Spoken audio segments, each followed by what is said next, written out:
You know it's cold outside when you can see the steam coming up off the ocean like that. We're in Halifax. It's got to be one of the coldest days of the year here for sure. And I think it is almost everywhere. Across Canada, down into the States, I mean, we're into a bit of a snap here. We're on our way up to the Annapolis Valley, where I think it's even a little chillier. But we're going up there to do a good deed for a few days.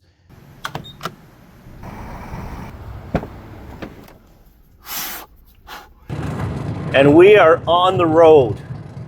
Got our co-pilot here with us. Check this highway out.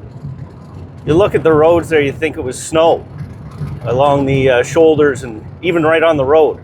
But that is just all the salt that they put on the highways here. I'm heading up to Kentville, Nova Scotia to work for the week.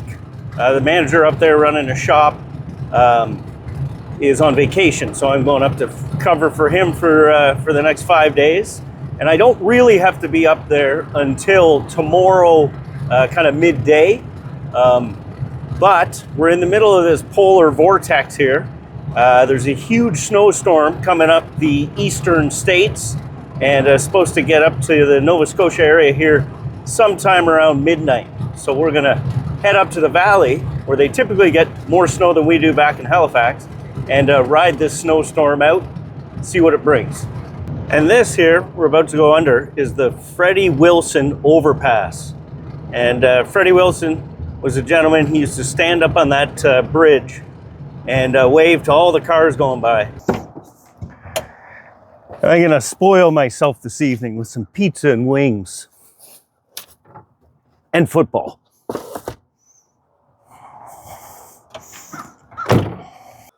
Well, this is just perfect. Just getting Elma out here for a final nightcap of a walk. We're just parked up over here right beside work. It's nice out here. Somebody was having a fire up the road there. And it smelled fantastic. But snow's starting to come down. It's getting a little breezy out here. It's cold. Just been snowing out there for about an hour. We'll see what things look like in the morning.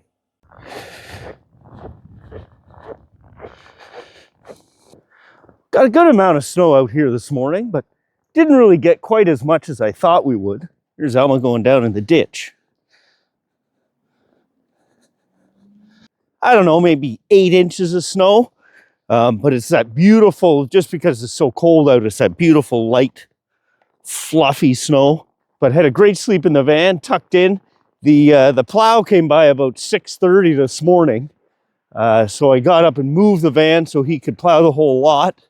I mean, one of these bonuses of van life, or having a vehicle that you can sleep in year-round, is I'm parked right in front of where I have to work this morning. And the van is right there. I had it tucked in against the building here. But when the plow came, moved it, hop into the van here and get some breakfast going. Just have a nice slow start to this day. Perfect. Oh, there's somebody, buddy. There's somebody. And it has been so cozy hanging out in here over these last couple of days. Have been so cold. And I think one of the main reasons is the way I have it insulated in here. So let me show you what we have in here to keep us warm, starting with the way we insulated the floor and the walls and the ceiling in here. I got a couple pictures that I'll share with you here. Just kind of looking at the early stages of the build of the van. I started out with the 1-inch pink foam insulation boards, put that on the floor, and then I have a 3/4 inch piece of plywood down on top of that. And then next, I kind of tackled the ceiling and the walls. And for that, I use the 3M Insulate 600L, I believe it's called. Great stuff. You can see a roll of it there on the floor. And that stuff is great, easy to work with. You just measure up the panels, measure off the roll, and cut To attach that to the wall, I use the 3M heavy duty spray adhesive. Super easy to work with. You just cut the panels, spray, up it goes, sticks on there in seconds. So that stuff worked really well. I also did the wheel wells with sound deadening foam and then some Reflectix taped over top of that.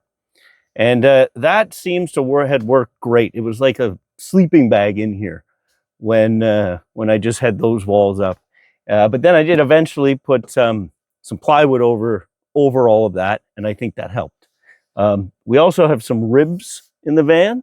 So there's a support rib that runs across the roof, and then there's a few going down the side of the van. So for the top ones here, I just used some spray foam. Just got in there and spray foamed, and there's little holes along. And then the ribs that run down along the sides of the van, I just cut a big, long, thin piece of the Thinsulate and fished it down. And so there's one consecutive piece just running right from the ceiling down to the floor. This wall, that isn't really a wall, I guess, but this is the front of the van up here.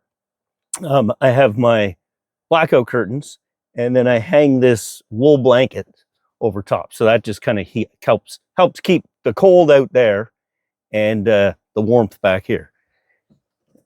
I put these up with just these little clips here, and they snap into the headliner. Nothing fancy, but gets the job done. Almost nothing but cozy. But back here, we have our window coverings. I'm not going to take them off now because it's dark. We got the lights on. But they are just pieces of the 3M Thinsulate as well. So I just cut pieces that were the size of the windows and then used some material around there, sewed it down or glued it down, and then got some magnets that go around and hold that up. I did that with my mom a couple of years ago, so that was a little fun project to get done with her. I also have this wool blanket here that I'll use just to keep the drafts out.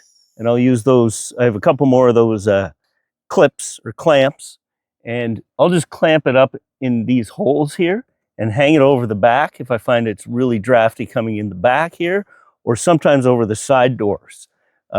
Depending where you're parked, sometimes in the middle of a parking lot with nothing around, or just out in the field or out somewhere where the wind's really kind of whipping against where the doors are. I find that you can get a bit of a draft coming in there. So I'll move this around as needed. I usually just keep it tucked back here, and it keeps a little bit of draft coming from going under the bed and keeping it warm under there. But that seems to work right now. I'm parked right beside a building, and there's a huge snowbank behind us. So we're tucked out of the wind nicely. But when those nor'easters come ripping through Nova Scotia, it can get kind of drafty in here at times, depending on where I'm parked. I also got the two fans in here. I don't have a covering for those. I know you can get some or I can make some. I don't find it a lot of cold or heat goes out there. I do keep those open sometimes, keep a little bit of fresh air in here. I'm lucky here in the Maritimes. We do have that maritime climate, and it's pretty mild through the winters. We do get some cold snaps like this with the polar vortex coming through, but this is more on the rare side. And when we do get temperatures like this, they usually only last a few days and then kind of warm back up. But being warm is definitely essential, and everything I have in here in terms of insulation wise and how I have the van set up to beat the cold seems to work pretty darn good. You know, there's a ton of stuff out there on the market, and a lot of different ways you can do this. I've just chosen to do things this way. I find they work for me in this situation currently, and where I am on the planet here, and the type of winters and summers we get. But it all depends on what you're comfortable with, where you're at, and really what you can afford too. Some of this stuff can get very expensive, or you can keep it fairly low budget and still do a great job at insulating your space. All this talk about staying warm reminded me it was time to get outside and take Alma for a walk here before bed. Let's go, buddy. Yeah. Morning. We are just heading out here first thing to go get some diesel to top up our heater back there.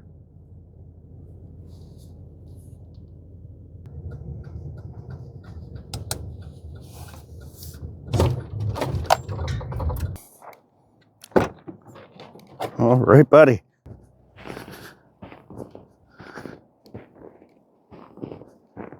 Now this is definitely better snow for the snowshoeing. And that diesel heater is definitely the workhorse of keeping it warm and cozy in the van. We have the Esper D2 Airtronic. Great little heater. Hasn't failed me once in, this is winter number 3 now. And this has been a pretty good cold snap, so it was nice. I was able to get it filled up when we got here on Sunday afternoon. That was 2.5 days ago, and I just went and put fuel in it. It was probably 90% empty. I have a 10-liter tank, which is about 2.5 gallons, which right now with the price of diesel, it costs about $17 to fill it, $16. So probably used about $14 worth of diesel fuel, and that's with it running consistently. I didn't shut it off once, which really doesn't happen very often. So this was a good little test. And it's been quite cold. We had it on pretty much min 8 to 10 degrees, which is about as low as the temperature setting goes. It's about 50 degrees Fahrenheit. A source of heat inside of a well-insulated place is definitely essential for surviving these really cold winter snaps and staying comfortable in the process.